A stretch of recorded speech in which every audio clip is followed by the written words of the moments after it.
Hello, all you autonomous Adams and Eves. This is the imperishable Sammy Zenith, or Sammy Classic Sonic fan, whatever you want to call me.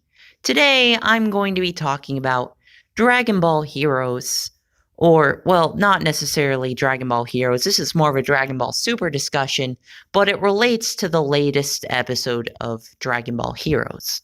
So, the topic of today is whether the Super Saiyan God transformation is more powerful or the Super Saiyan Rage transformation, both of which Trunks has access to as of the latest episode of Dragon Ball Heroes.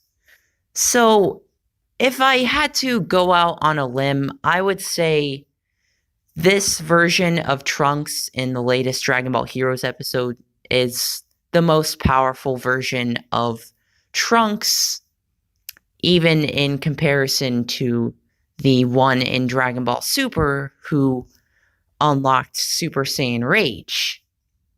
But it's kind of a confusing question because in Dragon Ball Super, when future Trunks unlocked Super Saiyan Rage, he seemed to have the ability to hold his own against Goku Black and future Zamasu better than Goku and Vegeta even could in their Super Saiyan Blue forms, which gives the impression that Trunks' Super Saiyan Rage form is about on par with Super Saiyan Blue, rather than being inferior to Super Saiyan God. But the problem is, there was never really much of an explanation as to what Super Saiyan Rage even was. This was a Toei exclusive transformation. They're the ones who came up with this, not Toriyama. So it was definitely very out of the blue, no pun intended. And yeah, it wasn't really explained even in like any guidebooks. It definitely wasn't explained in the anime. It didn't appear in the manga either. This was sort of just like bonus content, I guess you could say. I'm not even sure if Toei remembers this transformation exists. It might as well be non-canon, but you know, it did appear in the anime nevertheless, so I guess it is canon. I did have a theory on what this transformation is.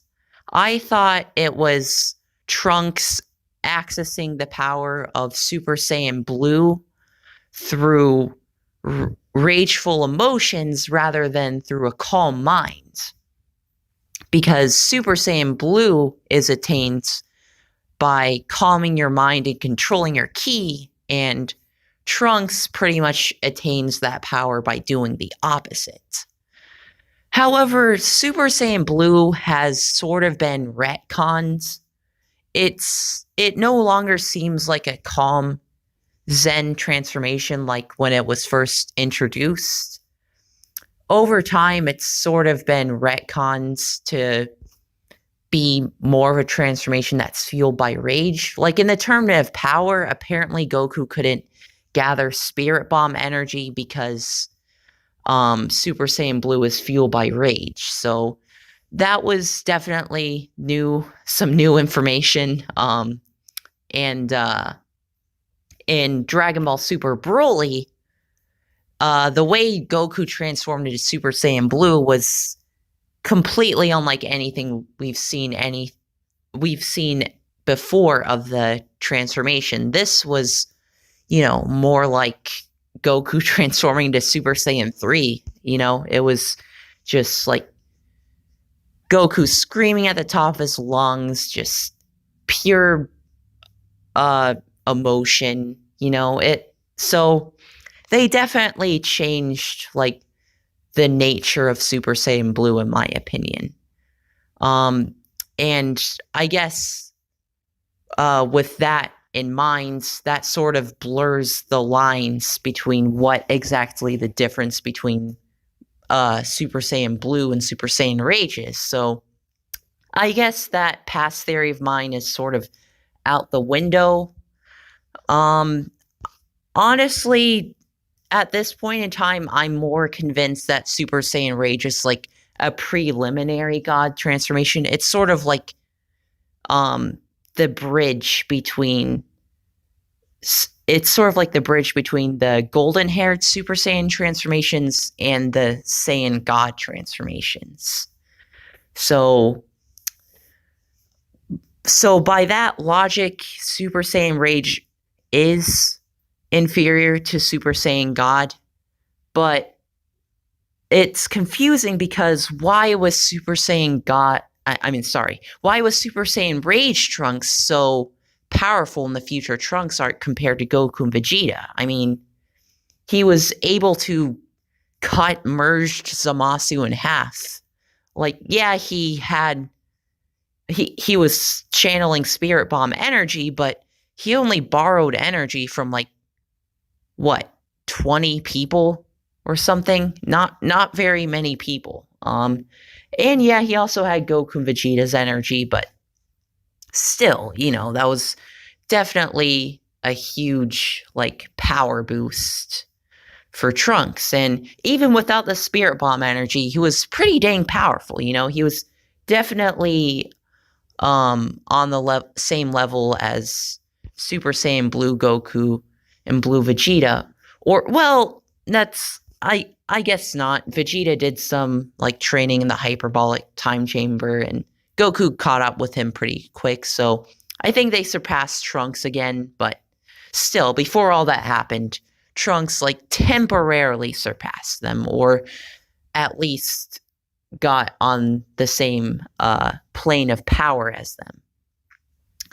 So yeah, anyways, I'm getting a bit sidetracked. Why was Super Saiyan Rage Trunks so powerful?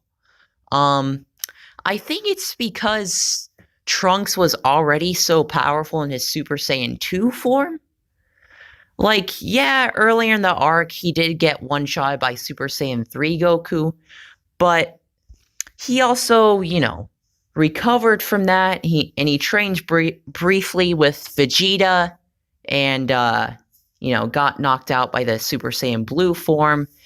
Not only that, but he's also been fighting Goku Black for like a year. So even if he's like on par with Goku's Super Saiyan 2, that's still pretty impressive considering Goku in base form is universal. So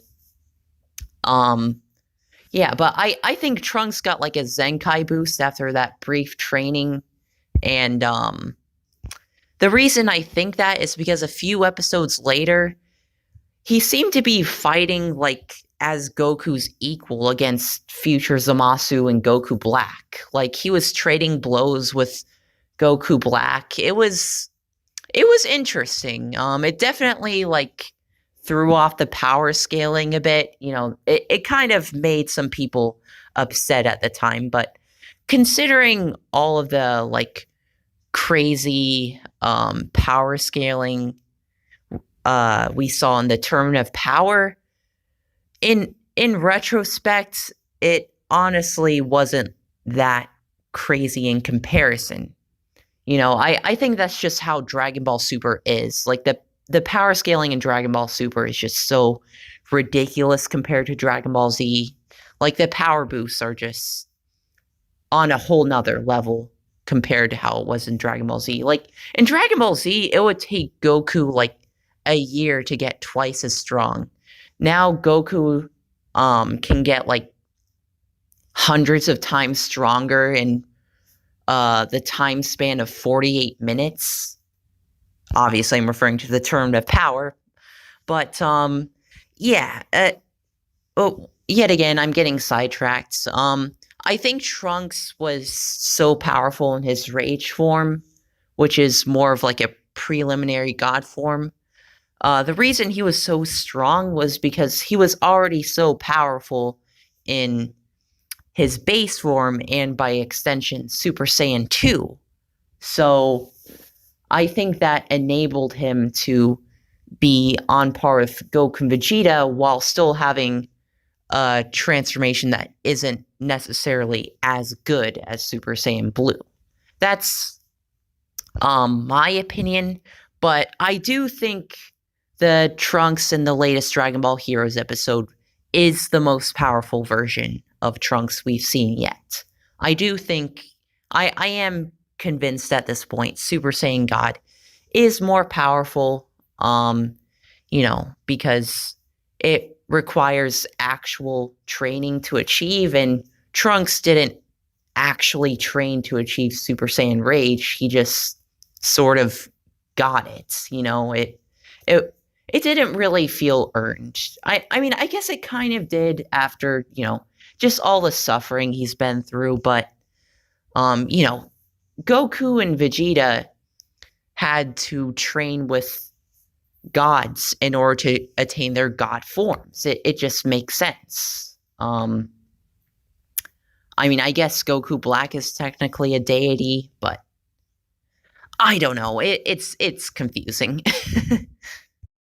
In terms of design, Super Saiyan God Trunks looks really cool, I think, especially with the longer hair. Kind of like he had after coming out the hyperbolic time chamber. Trunks with long hair in general looks cool, but especially with the red hair, he's really rocking that design in my opinion. And as far as like his physique, he almost looks buffer in my opinion, which is a bit counterintuitive because Super Saiyan God is supposed to like slim you down. That's what happened to Goku anyways, but I guess it has different effects depending on who it is. I don't know. It's a bit confusing, but regardless, looks really cool. I also like the design of Super Saiyan Rage as well. It's very unique. I kind of like, the contrast between yellow and blue.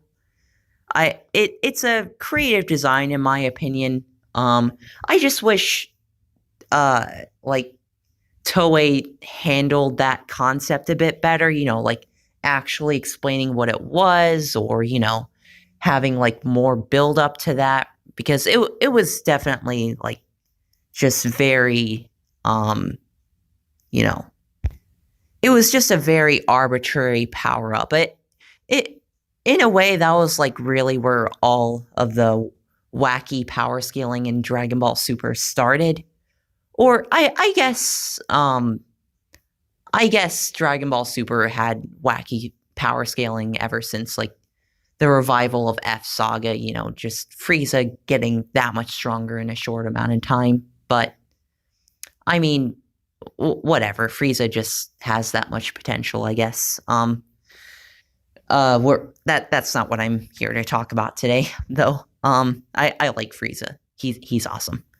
I'm actually glad that he's back, back from the dead once again.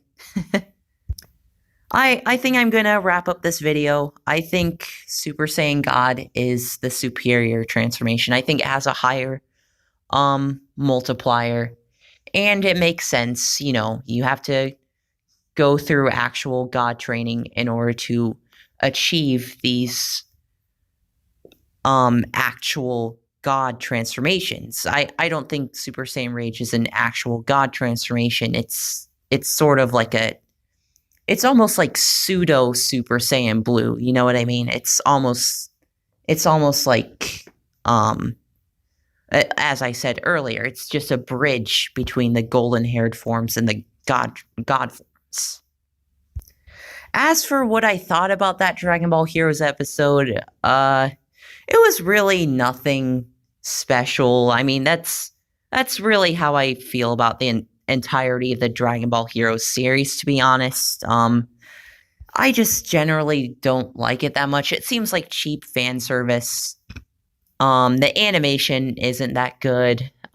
There's really no plot. It's basically just the epitome of what people stereotype Dragon Ball Z or Dragon Ball Super to be. Just you know, it's literally just fighting, and it's not even good action too. The fights are honestly kind of boring to watch, and of course the power scaling makes absolutely no sense. Yeah, it just seems like cheap fan service. But yeah, as I was saying, there's a lot of problems in Dragon Ball Heroes just when it comes to power scaling. Super Saiyan 4 Vegito being superior to Super Saiyan Blue Kaioken times 20 Vegito.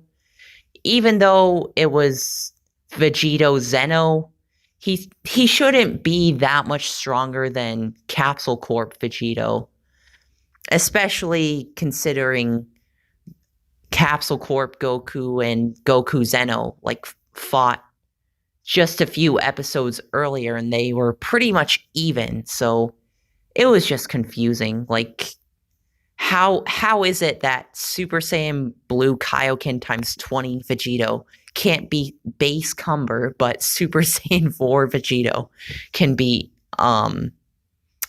Super Saiyan 3 Cumber?